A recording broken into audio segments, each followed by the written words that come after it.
لا إله إلا الله لا إله إلا الله لا بسم الله الرحمن الرحيم إن الحمد لله نحمده ونستعينه ونستغفره ونعوذ بالله من شرور أنفسنا ومن سيئات أعمالنا من يهده الله فلا مضل له ومن يضلل فلا هادي له وأشهد أن لا إله إلا الله وأشهد أن محمدا عبده ورسوله أما بعد فإن خير الحديث كتاب الله وخير الهدي هدي محمد صلى الله عليه وسلم وشر الأمور محدثاتها وكل محدثة بدعة وكل بدعة ضلالة وكل ضلالة في النار فأعوذ بالله من الشيطان الرجيم بسم الله الرحمن الرحيم يا أيها الذين آمنوا اتقوا الله حق تقاته ولا تموتن إلا وأنتم مسلمون يا أيها الناس اتقوا ربكم الذي خلقكم من نفس واحدة وخلق منها زوجها وبث منهما رجالا كثيرا ونساء واتقوا الله الذي تساءلون به والأرحام إن الله كان عليكم رقيبا يا أيها الذين آمنوا اتقوا الله وقولوا قولا سديدا يصلح لكم أعمالكم ويغفر لكم ذنوبكم ومن يطع الله ورسوله فقد فاز فوزا عظيما بسم الله الرحمن الرحيم لقد من الله على المؤمنين إذ بعث فيهم رسولا من أنفسهم يتلو عليهم آياته ويزكيهم ويعلمهم الكتاب والحكمة وإن كانوا من قبل لفي ضلال مبين وقوله تعالى وما أرسلناك إلا رحمة للعالمين وقوله تعالى نون والقلم وما يسطرون ما أنت بنعمة ربك بمجنون وإنك لعلى خلق عظيم وقوله تعالى لقد كان لكم في رسول الله أسوة حسنة لمن كان يرجو الله واليوم الآخر وذكر الله كثيرا تمام تعریفیں و توصیفیں ہر طرح کی تحویل و تبدیل ہر قسم کی تحلیل و تکبیر ہما قسم کی حمد و ثنا صرف اللہ ذوالجلال والاکرام کے لیے زیبا و سدا ہے بعد اس کے نبی محترم صلی اللہ علیہ وسلم پر بے حساب لا تعداد بے شمار انگین درود و سلام ہو اللہم صلی علی محمد وعلی آل محمد کما صلیت علی ابراہیم وعلی آل ابراہیم انک حمید مجید اللہم بارک علی محمد وعلی آل محمد کما بارکت علی ابراہیم وعلی آل ابراہیم انک حمید مجید اس مختصر حمد و نعت کے بعد قرآن عظیم و شان سے مختلف صورتوں سے متعدد آیات تلاوت کرنے کی سعادت حاصل الحمدللہ آپ بخوبی واقف ہیں یہ جو مہینہ چل رہا ہے یہ ربیع الاول کا مہینہ اور اس مہینے کی خوش قسمتی یہ ہے کہ نبی صلی اللہ علیہ وسلم کی ولادت باسعادت اسی مہینے میں ہوئی یہ بے پناہ خوشی اور مسرت کی بات ہے اور ساتھ ہی یہ غم اور دکھ کی بات بھی یہ ہے کہ اللہ کے نبی صلی اللہ علیہ وسلم کا انتقال بھی اسی مہینے میں تو بہرحال اللہ رب العالمین نے بندوں کی صحیح رہبری اور رہنمائی کے لیے نبیوں رسولوں کے طویل سلسلے کو جاری کیا جہاں تک روایت رہنمائی کرتی ہے لگ بھگ اس کائنات کے اندر اللہ نے بندوں کی ہدایت اور رہبری کا کام رہبری کے کام کے لیے 1,24,000 پیغمبروں کو مبعوث کیا ہے اور جہاں تک قرآن کی بات ہے قرآن میں لگ بھگ 24 یا 25 پیغمبروں کا حصہ ہے اور زیادہ تر قرآن مجید میں حضرت موسیٰ علیہ السلام کا ہے حضرت ابراہیم علیہ السلام باقی پیغمبروں کی صرف چند آیات اور یوسف علیہ السلام کے واقعے کو یہ خصوصیت حاصل ہے کیونکہ ویسے تو بہت سے قصے قرآن کے اندر موجود ہیں جو عبر و بصائر سے معمور اور بھرپور ہے حضرت یوسف علیہ السلام کو شرف حاصل ہے کہ ان کا واقعہ تفصیل کے ساتھ ایک ہی مقام پر سورہ یوسف کے نام سے جو 12 سے شروع ہو کر 13 تک بہرحال تو سب سے پہلے نبی حضرت آدم علیہ السلام اور اسی نبوت و رسالت کی آخری کڑی کی شکل میں امام الانبیاء خاتم النبیین ساقی کوثر شافع محشر پیارے نبی صلی اللہ علیہ وسلم تشریف لائے امت پر آپ کے بے پناہ احسانات ہیں مختصر زندگی میں مثالی اور بے نظیر کام کر کے اس دنیا سے آپ رخصت ہوئے۔ تفصیلات آپ سمجھ چکے ہوں۔ ماں کے پیٹ میں تھے، باپ کا انتقال۔ ماں جب 6 سال کی ہوئی، اللہ کے نبی صلی اللہ علیہ وسلم جب 6 سال کی ہوئی، ماں کا انتقال۔ مطلب یہ ہے کہ بلوغت سے پہلے ہی یتیم اور یسیر تھے۔ 8 سال کی عمر میں دادا چل بسے۔ 25 سال کی عمر میں بی بی خدیجہ سے نکاح، اور جتنی بھی اولاد ہوئی لگ بھگ انہیں سے ایک اولاد جو ابراہیم نام کے تھے وہ بی بی ماریہ سے۔ 37 سال کی عمر میں غار حرا کا رخ کیا۔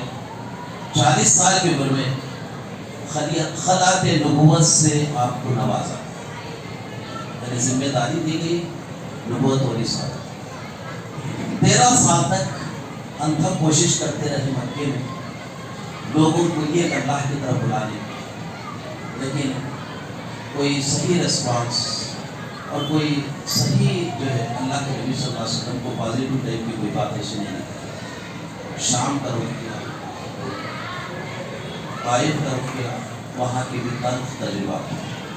پھر اللہ کے نبی صلی اللہ علیہ وسلم اللہ کے حکم سے حضرت ابوبکر کے ساتھ مدینے کا رخ کیا، اور وہاں پر الحمدللہ ہجرت کی آپ کو 10 سال وہاں پر گزارے۔ 40 سال کی عمر میں نبوت، 13 سال مکے کی دعوتی عمر، پھر اس کے ساتھ مدینے کے 10 سال، 63 سال آپ دنیا میں بقائے رہے۔ اور جہاں تک نبوت اور رسالت کا کام ہے وہ 23 سال آپ نے کیا، 13 مکے میں، 10 میں۔ اب آئیے اللہ رب العالمین نے ارشاد فرمایا آپ کی بعثت اہل ایمان پر اللہ کا احسان عظیم ہے۔ چنانچہ سورہ آل عمران آیت نمبر 164 اللہ نے فرمایا لقد من الله على المؤمنين إذ بعث فيهم رسولا من أنفسهم۔ البتہ تحقیق اللہ رب العالمین نے اہل ایمان پر بڑا احسان کیا کہ انہی میں سے رسول، اور کام کیا ہے؟ یتلو علیہم آیاتی، وہ تلاوت کرتے ہیں اس کی، یعنی قرآن مجید، وَيُزَكِّيهِمْ، اور نفوس کا تزکیہ کرتے ہیں، بدعات، خرافات، شرکیات، کفریات جو بھرے ہوئے ہیں ان تمام کا تزکیہ کرتے ہیں، دل کو پاک اور صاف۔ تلاوت آیات، پھر اس کے بعد تزکیہ نفوس، اور پھر اس کے بعد وَيُعَلِّمُهُمُ الْكِتَابَ وَالْحِكْمَةَ، کتاب اور حکمت کی تعلیم دیتے ہیں، یعنی قرآن اور پھر بتایا گیا وَإِنْ كَانُوا مِنْ قَبْلُ لَفِي ضَلَالٍ مُبِينٍ۔ آپ کی بعثت، آپ کی رسالت اور آپ کی نبوت سے پہلے یہ سارے کے سارے واضح کھلی گمراہی۔ تو بھائی حضرت پیارے نبی صلی اللہ علیہ وسلم کا امتی ہونا الحمدللہ یہ اعزاز تو ہم کو حاصل ہے، اور ساتھ ہی ساتھ سب سے بڑا کرم جس کا ہم زندگی بھر شکر بھی ادا کریں کم ہے، کتاب اور سنت سے واپس کر دیا۔ یہ مت بھولیں بہت سے مسلمان ہیں مور دین 90% جو ہے اوقا پوشن کی زندگی گزار رہے ہیں اور خوش ہیں، اگر انہوں نے اپنی زندگی میں اصلاح نہیں کی، عقائد کی، آئے ممکن ہے نجات کی کوئی راہ، کوئی سبیل ان کے لیے نہیں۔ پھر اس کے بعد دوسری آیت جو میں نے آپ کے سامنے تلاوت کی، آپ سارے جہانوں کے لیے رحمت بنا کر بھیجے۔ اور تیسری آیت وَإِنَّكَ لَعَلَىٰ خُلُقٍ عَظِيمٍ، آپ اعلیٰ درجے کے، افضل درجے کے، بلند درجے کے کردار پر پائے۔ اللہ کے نبی صلی اللہ رب العالمین نے ہر نبی کو کچھ نہ کچھ اعزازات دیے، کچھ نہ کچھ کہا، صدیق کہا، جس کو خلیفہ، لیکن اللہ کے نبی صلی اللہ علیہ وسلم جو سرٹیفکیٹ عطا کی گئی اللہ کی جانب سے، اور وہ ہے کہ آپ اخلاق کے بلندیوں پر فائز، خلق عظیم۔ عطیہ رحمہ اللہ نے ان کا کہنا ہے کہ خلق عظیم سے اعلیٰ جو ہے ادب عظیم ہوا، اچھے اخلاق، اچھا کردار، اور یہ چیز اتنی آسانی سے حاصل ہے، لیکن اللہ کے نبی صلی اللہ علیہ وسلم کی زندگی میں اعلیٰ درجے کے جو اخلاق ہیں، انشاءاللہ کچھ واقعات کی روشنی میں آپ کو بتاؤں گا۔ اللہ کے نبی صلی اللہ علیہ وسلم نے صحابہ کرام سے کہا لا تکونوا ابیاتا تقولون ان احسن الناس احسننا وان اساؤوا ظلمنا۔ اللہ کے نبی صلی اللہ علیہ وسلم نے کہا کہ تم امیاں مت بنو۔ امیاں کیا ہے؟ اس کی وضاحت کرتے ہوئے آپ نے کہا کہ اگر لوگوں نے آپ کے ساتھ اچھا سلوک کیا تو آپ بھی ان کے ساتھ اچھا سلوک کریں گے۔ اگر لوگوں نے آپ کے ساتھ زیادتی کی، آپ پر ظلم کی، تو آپ ان پر ظلم کریں۔ آپ نے کہا کہ نہیں، یہ انداز نہیں ہونا چاہیے۔ ولیکن وَدِّنُوا أَنفُسَكُمْ، آپ نے فرمایا اپنے آپ کو اس بات کا خوگر بناؤ، اگر لوگوں نے تمہارے ساتھ اچھا سلوک کیا وہ تو آپ کو اچھا سلوک کرنا ہی ہوگا، یہ تو جوابی سلوک ہے۔ اگر لوگوں نے آپ کے ساتھ برا سلوک کیا لیکن آپ ظلم اور زیادتی نہیں کریں، یہ مطلوب ہے۔ ایک اور روایت میں اللہ کے نبی صلی اللہ علیہ وسلم نے فرمایا سل من قطعک وعفو عمن ظلمک۔ اللہ کے نبی صلی اللہ علیہ وسلم نے فرمایا ان کے ساتھ جڑو جو آپ کے ساتھ ٹوٹتے ہیں، اور ان کو معاف کرو جو آپ کے ساتھ زیادتی کرتے ہیں۔ اگر کوئی آپ کے ساتھ برا سلوک کیا ان کے ساتھ اچھا سلوک کرو، یہی دین کے مطلوبات ہیں۔ اخلاق، کردار، یہ بہت ہی من جانب اللہ ایک بہت بڑے ایک اعزاز سمجھیے، یہ اللہ کی طرف سے انعام ہے۔ اللہ کے نبی صلی اللہ علیہ وسلم کے اندر ویسے اخلاق کے دو انداز ہیں، دو پیمانے ہیں۔ یہ سطحی اخلاق ہیں جس کو جوابی اخلاق کہا جاتا ہے، مطلب ہے آپ ہمارے ساتھ اچھے ہو ہم بھی آپ کے ساتھ اچھے ہوں گے، یہ تو کوئی بھی کرتا ہے۔ لیکن اللہ کے نبی صلی اللہ علیہ وسلم کے ساتھ جو معاملہ تھا وہ برتر اخلاق، گریٹر جس کو بولتے ہیں، آپ کے پاس آپ اعلیٰ کردار کے مالک تھے، اگر آپ کے ساتھ کوئی برا بھی سلوک کرتا لیکن آپ اس کے ساتھ اچھا سلوک کرتے، اور اس کے لیے بہت قربانیاں دینی ہوتی۔ اللہ کے نبی صلی اللہ علیہ وسلم کی زندگی میں نبوت سے پہلے بھی اور نبوت کے بعد بھی جسے بہت سے واقعات ہیں۔ پہلا واقعہ یعنی ایکسٹرا آرڈنری کیریکٹر، اعلیٰ درجے کے اخلاق، برتر اخلاقیات۔ تو اللہ کے نبی صلی اللہ علیہ وسلم کے جو ہے ایک متبنہ جس کو آپ نے لے کر اپنا بیٹا بنا لیا تھا وہ زید بن حارثہ۔ قرآن مجید میں ایک ہی نام ملتا ہے، ایک ہی صحابی کا نام، اور وہ سورہ احزاب میں وہ زید کا نام رضی اللہ عنہ، زید بن حارثہ۔ زید بن حارثہ کا واقعہ یہ کہ ان کی والدہ یعنی ان کی ماں نے ان کو لے کر اپنے میکے چلی گئی تھی۔ کچھ ڈاکو اور لٹیروں نے ان کے ٹینٹ اور ان کے خیمے پر حملہ کیا، پورے ساز و سامان کے ساتھ ان کو بھی لے بھاگے، جبکہ ان کی عمر 8 سال کی تھی۔ اور اسی زید بن حارثہ رضی اللہ عنہ کو سوق عکاظ میں لا کر مکے کے بازار میں فروخت جب کیا گیا تو حکیم بن حزام نے ان کو خریدا، جو کہ بی بی خدیجہ رضی اللہ عنہ کے بھتیجے تھے۔ خرید کر اپنی پھوپھی کو ہدیۃً تحفۃً دے دیا کہ آپ ان کو اپنے مصرف میں رکھیں، اپنے پاس رکھیں، آپ ان سے کام لیجیے۔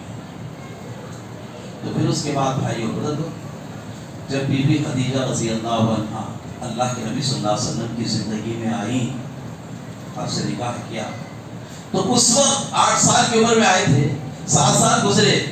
اللہ کے نبی صلی اللہ علیہ وسلم کو جب خود حضرت خدیجہ آپ کی زندگی میں آئی تو انہوں نے اللہ کے نبی صلی اللہ علیہ وسلم کو زید کو دے دیا کہ آپ ان کو اپنے مصرف میں لیں، بلکہ آپ نے ان کو اپنا متبنہ ہی بنا دیا بیٹا۔ کہتے تھے کہ زید بن محمد بولتے تھے۔ پھر اس کے بعد پتا چلا، 15 سال کی عمر تھی اب، ان کے باپ اور چچا کو پتا چلا کہ ہمارا بچہ فلاں کے پاس ہے۔ وہ اپنے مقام سے نکل کر آئے اور پہلے اللہ کے نبی صلی اللہ علیہ وسلم سے ملاقات کی، ابھی پیغمبر نہیں بنے تھے آپ۔ ملاقات کرنے کے بعد کہا کہ ہمارا بچہ زید آپ کے پاس ہے، آپ جو فدیہ ہم سے چاہیں لے لیں، ہم آپ کو دینے کے لیے تیار ہیں، لیکن ہمارا بچہ ہمیں چاہیے۔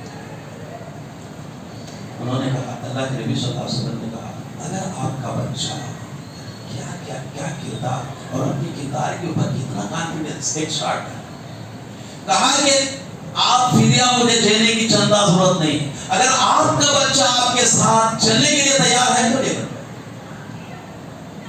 تو پھر اس کے بعد بچے کے پاس آئے، بچے کو بلایا گیا، زید کو بلایا، بلانے کے بعد کہا، آپ انہیں پہچانتے ہو؟ ہاں، میں یہ میرے والد اور میرے چچا تم کو لے جانا چاہتے ہیں، صاف ان کے سامنے، اگر تم چاہو تو اپنے گھر جا سکتے، آزادی بھی مل جاتی تھی، مزے میں چلے جانا تھا۔ اسی وقت حضرت زید نے کہا، میں آپ کو چھوڑ کر کہیں نہیں جا سکتا ہوں۔ باپ اور چچا کے سامنے کہہ دیا، آپ کو چھوڑ کر میں نہیں جا سکتا، کیوں؟ آپ سے بہتر انسان مجھے نہیں مل سکتا۔ نبوت سے پہلے کا واقعہ، آپ جاؤ سمجھا لو اپنے بچے کو، لے کے گئے، ارے تم کیا غلامی کی زندگی گزار رہے ہیں، تمہاری ماں اس وقت انتظار کرنے چاہیے، اگر آپ میری خیر خواہی کرتے ہیں اور میری بھلائی چاہتے ہیں، میں جہاں ہوں وہاں خوش ہوں، اس سے زیادہ مجھے خوشیاں حاصل نہیں ہو سکتی، آپ مجھے چھوڑ دیں۔ تو اللہ کے نبی صلی اللہ علیہ وسلم، پھر اس کے بعد باپ اور چچا ہاتھ جھاڑ دیتے ہوئے جانے لگے، کہنے لگے کہ ہم اپنے بچے کو اپنے ساتھ لے جانے میں ناکام ہیں، یہ آپ کے اونچے اعلیٰ اور افضل اخلاق۔ حضرت عبداللہ بن حمزہ کے تعلق سے بتایا جاتا ہے کہ وہ کہتے ہیں، اللہ کے نبوت سے پہلے کا واقعہ ہے کہ اللہ کے نبی صلی اللہ علیہ وسلم سے میں نے ایک معاملہ کیا تھا، اور معاملہ ادھورا، نامکمل، انکمپلیٹ تھا۔ میں نے کہا آپ یہیں پر ٹھہریے، میں جا کے آتا ہوں، پورا معاملہ کر لیتے ہیں۔ تو پھر اس کے بعد میں گیا، اپنے کاموں میں ایسا مشغول اور ایسا مصروف ہو گیا کہ میں بھول ہی گیا کہ میں کسی کو زبان دے کر آیا ہوں، ٹھہرا کر کے آیا ہوں۔ 3 دن کے بعد مجھے یاد آیا، پھر اس کے بعد جب میں وہاں سے نکلا، جیسے یاد آیا، میں نے اللہ کے نبی آپ صلی اللہ علیہ وسلم کو وہیں پر پایا جہاں پر جو ہے میں چھوڑ گیا تھا۔ نبوت سے پہلے کا واقعہ ہے۔ پھر اللہ کے نبی صلی اللہ علیہ وسلم کے پاس آئے تو اللہ کے نبی صلی اللہ علیہ وسلم نے کہا، تم نے مجھے بڑی تکلیف دی ہے، میں 3 دن سے تمہارا یہاں انتظار کر رہا ہوں۔ کہیں بھی گئے، ایک آدھ منٹ ٹھہرے، ملے، ٹھیک ہے، تو آج تو مصیبت کا زمانہ ہے۔ تو پہلے کہ نبوت سے پہلے کے یہ واقعات۔ اب دوسرا واقعہ، اب نبوت کے بعد کا واقعہ، اللہ کے نبی صلی اللہ علیہ وسلم لوگوں کو اپنی طرف کیسا اٹریکٹ کرتے تھے، اور پھر اس کے بعد دشمنوں سے بھی جب بات ہوتی تو کس انداز سے۔ جب بی بی خدیجہ رضی اللہ عنہ سن نبوت کے 10ویں سال کچھ وقفے کے بعد ابو طالب آپ کے چچا اور بی بی خدیجہ کا جب انتقال ہوا، آپ ٹوٹلی ٹوٹ گئے۔ ایک طرف لوگوں کا ریاکشن صحیح نہیں تھا، اور دوسری طرف اللہ کے رسول کے دائیں اور بائیں جو سہارے تھے وہ بھی ختم ہو گئے تھے، مغموم تھے۔ اہلیان مکہ اب زیادہ آپ کو تکلیف دینے لگے، اور مکے میں ہر حیثیت سے اللہ کے نبی صلی اللہ علیہ وسلم ایک طرح سے مایوس ہو کر طائف کی طرف چلے، جہاں پر بڑی امیدوں کے ساتھ گئے کہ وہاں جب میں جاؤں گا، دین کی دعوت پیش کروں گا کہ لوگ ہاتھوں ہاتھ میری بات کو قبول کر لیں گے، لے لیں گے۔ جب وہاں پر اب تیاری، وہاں کے بڑے بڑے سرداروں مالداروں سے خوشحال ملک تھا، مختصر سا اس وقت کا ہوتا ہے، تو وہاں کے بڑے لوگوں سے ملاقات کی۔ لوگ آپ کی باتوں کو قبول کرنے کی بجائے بچوں سے، نوجوانوں سے کہا ہے کہ اس دیوانے پر پتھراؤ کر۔ چنانچہ بچوں نے آپ کے اوپر پتھراؤ کرنا شروع کیا، یہاں تک کہ شہر سے باہر لے کر آئے۔ جب ایک باغ میں پہنچے، جوتیاں اتارنا چاہیں تو خون جوتیوں میں جمع ہوا تھا، مشکل سے نکل رہے تھے۔ حضرت جبرائیل علیہ السلام تشریف لائے اور کہا، پہاڑوں کا فرشتہ آپ کی خدمت میں موجود، اور طائف 2 پہاڑوں کے درمیان ہے، اگر آپ اشارہ کرتے ہیں تو چکی کے 2 پٹھوں کے درمیان میں دانے کو جیسا پیس کے رکھ دیا جاتا ہے، یہ پہاڑوں کے درمیان ان کو ایسا کر دیا۔ پھر ہٹنے کے ساتھ ہی پہاڑوں کے فرشتے نے کہا، مجھے آپ کی خدمت پر معمول کیا گیا ہے، اگر آپ کہیں تو میں ان کو تحس نحس کروں۔ کہا کہ اللہ یہ لوگ نادان ہیں، ان کو معلوم نہیں، اے اللہ ان کو ہدایت نصیب کر۔ پھر اس کے بعد وہاں سے میرا مطلب یہ ہے لوگ کیسا ریاکٹ کرتے تھے اور آپ ان کے لیے کیسی ہدایت کی دعا کرتے تھے۔ وبالآخر اللہ کے نبی صلی اللہ علیہ وسلم مکہ چھوڑ کر جب مدینہ گئے سن ہجری 9 میں، طائف سے قوافل آنے لگے اور اسلام قبول کرنے لگے۔ اگر آپ اشارہ کر دیتے پہاڑ کا فرشتہ پہاڑوں کا آنن فانن ان کا کام تمام کر دیتا ہے۔ کمال یہ نہیں ہے، کمال یہ ہے کہ لوگوں کے قلوب کا تسخیر کیا جائے، لوگوں کے دلوں میں بیٹھ جائے۔ 9ویں سال لوگ وفود کی شکل میں مدینہ آئے اور اسلام قبول کیا۔ یہ درس فوائد۔ اور اسی طریقے سے یمامہ کا ایک سردار حاکم، یمامہ ایک چھوٹا سا ملک، اور وہیں سے گیہوں وغیرہ مکے کو سپلے ہوتا تھا، تو اسامہ ثمامہ بن اسال اس کا نام تھا حاکم کا۔ وہ مسلمانوں کا بدترین دشمن تھا اور کوئی موقع ایسا اس سے چھوڑتا نہیں تھا کہ کوئی مسلمان اسے مل جائے اس کو تکلیف نہ آئے، صحابہ کو گالیں دینا، یہ تمام چیزیں۔ اتفاق سے اللہ کے نبی صلی اللہ علیہ وسلم نے جب صحابہ کرام کو نجد کی طرف بھیجا، وہ کسی کام سے جا رہا تھا، بہرحال صحابہ کرام نے اس کو پکڑ لیا اور صحابہ کرام بھی انتظار کر رہے تھے کہ جب بھی ملے گا یہ اس کا کام تمام کر دے گا، کیونکہ وہ مسلمانوں کا بدترین دشمن تھا۔ اس کو پکڑے اور پکڑ کر اللہ کے نبی صلی اللہ علیہ وسلم کے پاس لے آئے، اور آنے کے بعد اللہ کے نبی صلی اللہ علیہ وسلم نے حکم دیا کہ اس کو ستون سے باندھ دیا جائے، پلر سے باندھ دیا جائے، مسجد نبوی کے۔ بہت غصے میں اور طیش میں تھا، چراغا ہوا تھا۔ اللہ کے نبی صلی اللہ علیہ وسلم جب آئے تو کہنے لگا محمد اگر تم مجھے قتل کرو گے، میری قوم اتنی پاورفل ہے کہ آپ سے انتقام لے گے اور بدلہ لے کے آپ پر ٹوٹ پڑے گی اور آپ اس کتاب نہیں لا سکیں گے۔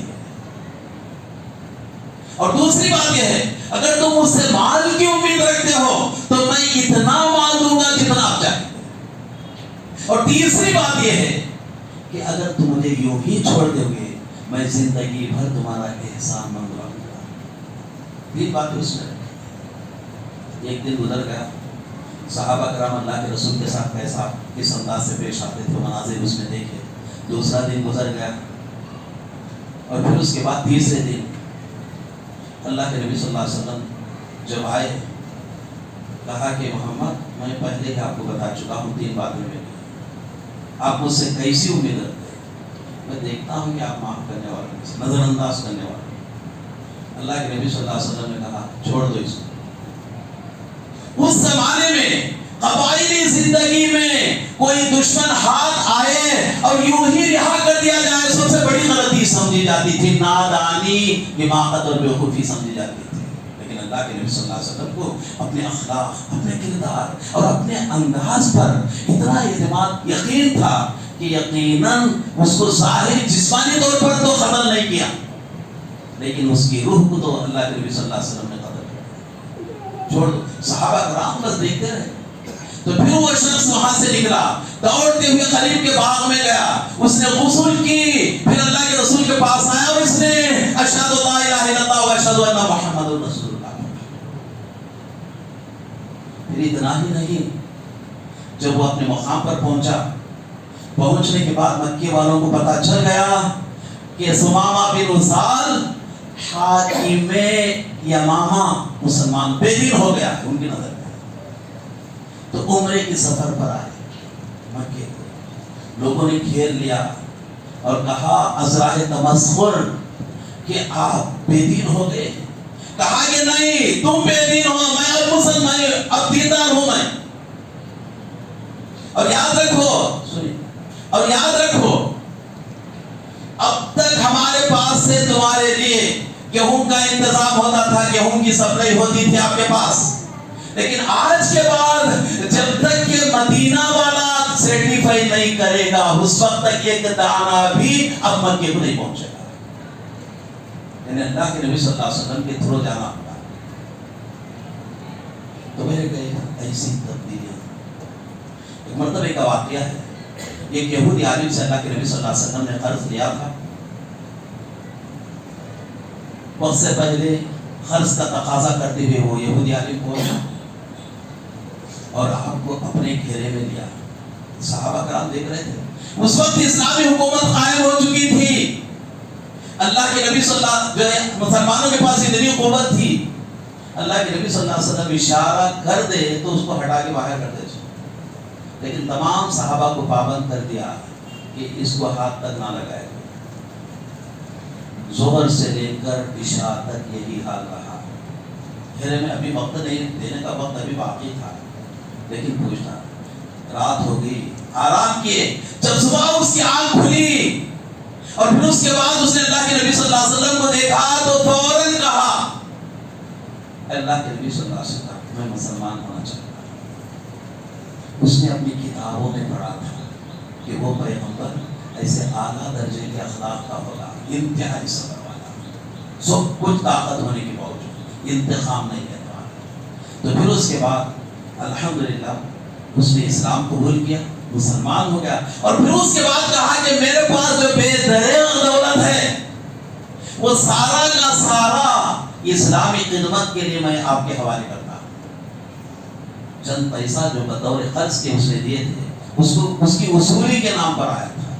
اور جب اللہ کے نبی صلی اللہ علیہ وسلم کے اخلاق سے اتنا متاثر ہوا, واقعی اس کی کتابوں میں اس نے جو پڑھی تھی اس کے حساب سے جب اللہ کے رسول اس کے ساتھ سلوک کرنے لگے تو اس نے یقین کر لیا کہ یقیناً یہ پیغمبر. اس نے اپنی ساری وہ پیسے لینا تو دور کی بات, ساری دولت اسلام کے لیے لگا دی. آخری واقعہ اللہ کے نبی صلی اللہ علیہ وسلم کی زندگی ہے. آپ چاہتے تھے کہ خانہ کعبہ کے دروازے کھلائیں اور اندر بیٹھ کر تھوڑی دیر اللہ کی عبادت کریں. تو اس وقت عثمان بن طلحہ خانہ کعبہ کی چابیاں ان کے پاس تھیں, کلیدی بردار تھے. اللہ کے نبی صلی اللہ علیہ وسلم نے اسے کہا کہ چابی دو, تھوڑی دیر میں اندر بیٹھ کے عبادت کرنا چاہتا ہوں. فوراً اوپر سے نیچے کرتے گئے. آپ کی حیثیت کیا, آپ کے اوقات کیا, آپ ہیں کیا میں آپ کو خانہ کعبہ کی چابیاں دوں؟ آپ کی کیا حیثیت اور اوقات ہیں؟ کہا عثمان ایک ایسا وقت بھی آئے گا جبکہ یہ چابیاں خانہ کعبہ کی میرے پاس ہوں گی اور مجھے مکمل اختیار ہوگا اس کے تصرف کا, اور میں جسے چاہوں دے دوں.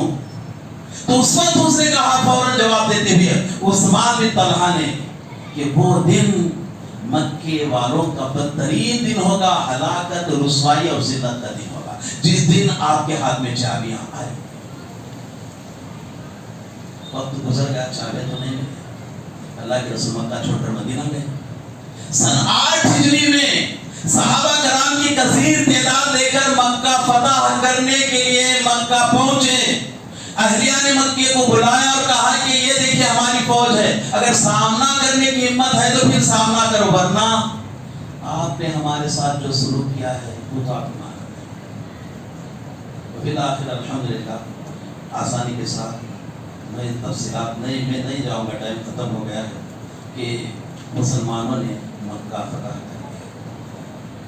اس وقت جس انداز پر اللہ کے رسول نے پیش کیا, حالانکہ صحابہ کرام ان کے ساتھ اہلیہ مکہ نے جو سلوک کیا تھا, ان کے گھروں سے, ان کے جائیدادوں سے, ان کی بیوی بچوں سے جس طرح ان کو الگ کر دیا, ہجرت کرنے پر مجبور کر دیا تھا, اور جس طرح ستایا اور پریشان کیا تھا, ان تمام کا حساب بھی چکتا کرنا تھا. لیکن اللہ کے رسول نے کہا اذهبوا وانتم طلقاء لا تصريف عليكم اليوم.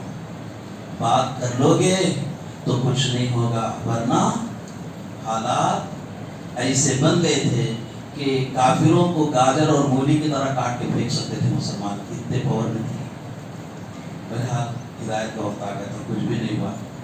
پھر اس کے بعد اللہ کے نبی صلی اللہ علیہ وسلم نے خانہ کعبہ سے وہ بتوں کی جو نجاست تھی 360 جو بت رکھے ہوئے تھے ایک ایک کو بھگا دیا، پھر خانہ کعبہ کو دھویا گیا، ماشاءاللہ اس کو صاف کیا گیا، اور پھر حضرت بلال سے کہا گیا کہ مسجد پہ چڑھو اور اذان کہو، پھر اس کے بعد اذان دی اور پھر یہ اعلان کر دیا گیا کہ قیامت تک اب کبھی یہاں پر شرک کی بو باس نہیں ہوگی۔ اور الحمدللہ مشرک اور کافر ایک ایریا تک ہی آ سکتے ہو، حرم کی حدود میں تو نہیں آ سکتے۔ تو الحمدللہ اس کا وہ تقدس خانہ کعبہ کا جو حضرت ابراہیم علیہ السلام اور اسماعیل علیہ السلام کے زمانے میں تھی، پھر ایک مرتبہ لوٹ آیا، اور آج تک الحمدللہ آپ کو بتانے کی ضرورت نہیں۔ جب یہ سب کچھ ہو گیا، اس درمیان حضرت عثمان بن طلحہ رضی اللہ عنہ اب مسلمان ہو چکے تھے اس درمیان میں، اور اب ان کو یقین تھا کہ یہ خانہ کعبہ کی چابیاں اللہ کے نبی صلی اللہ علیہ وسلم کے پاس جائیں گی، اور اللہ کے نبی صلی اللہ علیہ وسلم کو مکمل اختیار ہوگا، جس کو چاہے آپ دے دیں۔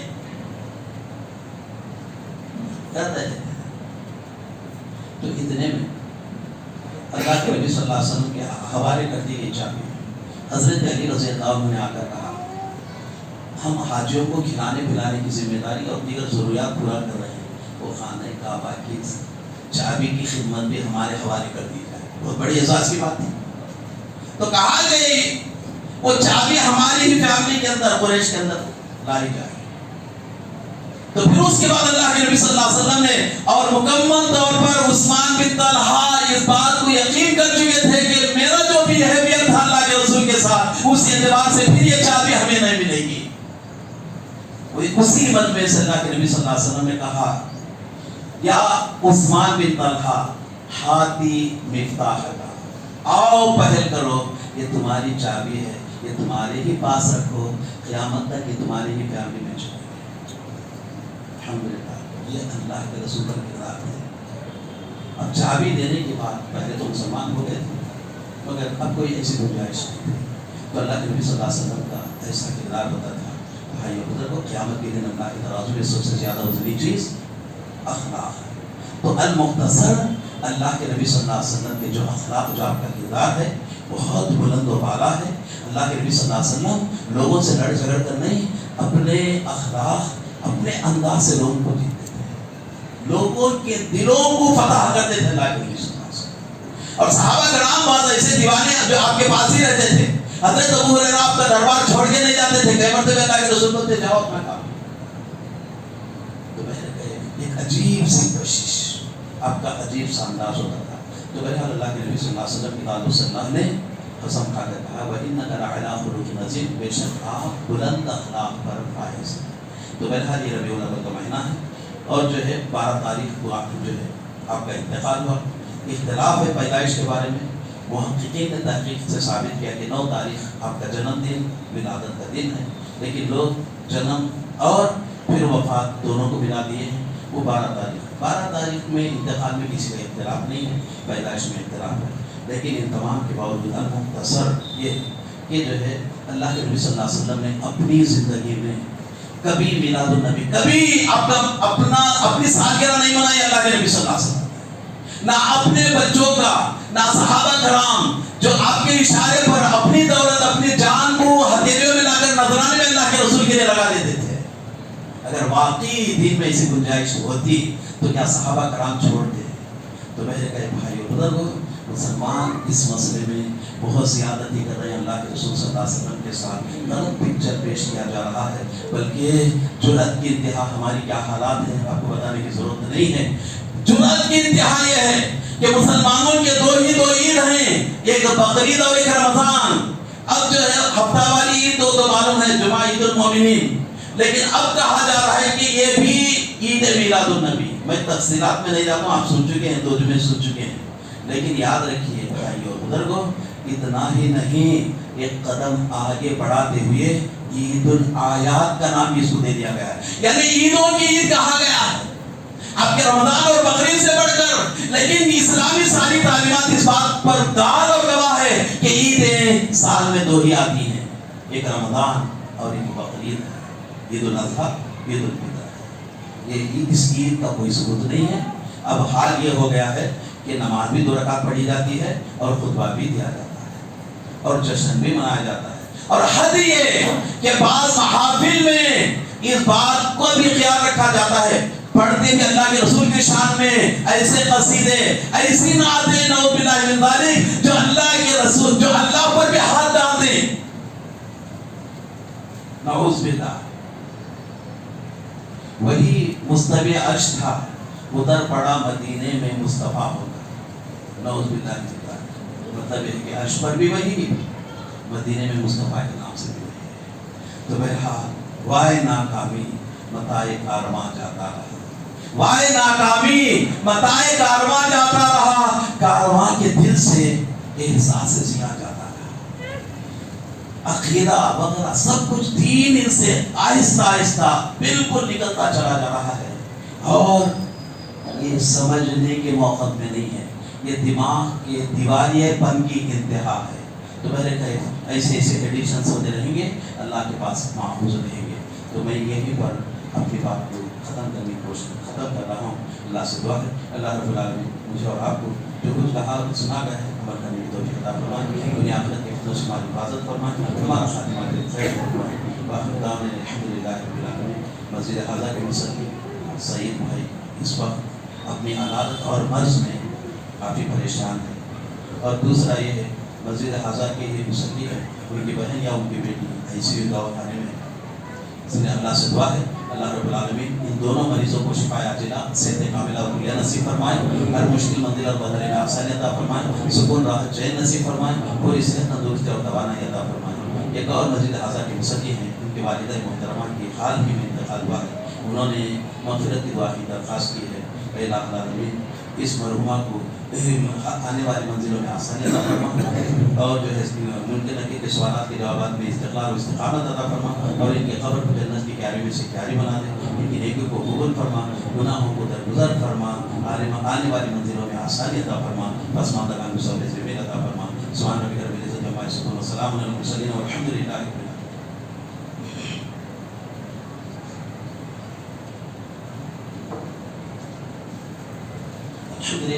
الحمد للہ نحمده ونستعینه ونستغفره ونعوذ باللہ من شرور انفسنا ومن سیئات اعمالنا، من يهده الله فلا مضل له ومن يضلل فلا هادي له، واشهد ان لا اله الا الله واشهد ان محمدا عبده ورسوله، اما بعد فاعوذ بالله من الشيطان الرجيم، بسم الله الرحمن الرحيم، ان الله وملائكته يصلون على النبي يا ايها الذين امنوا صلوا عليه وسلموا تسليما، اللهم صل على محمد وعلى ال محمد كما صليت على ابراهيم وعلى ال ابراهيم انك حميد مجيد، اللهم بارك على محمد وعلى ال محمد كما باركت على ابراهيم وعلى ال ابراهيم انك حميد مجيد۔ عباد الله رحمكم الله، ان الله يأمركم بالعدل والاحسان وايتاء ذي القربى وينهى عن الفحشاء والمنكر والبغي يعظكم لعلكم تذكرون، واذكروا الله يذكركم ويستجب لكم، ولذكر الله تعالى وأعظم وأكبر۔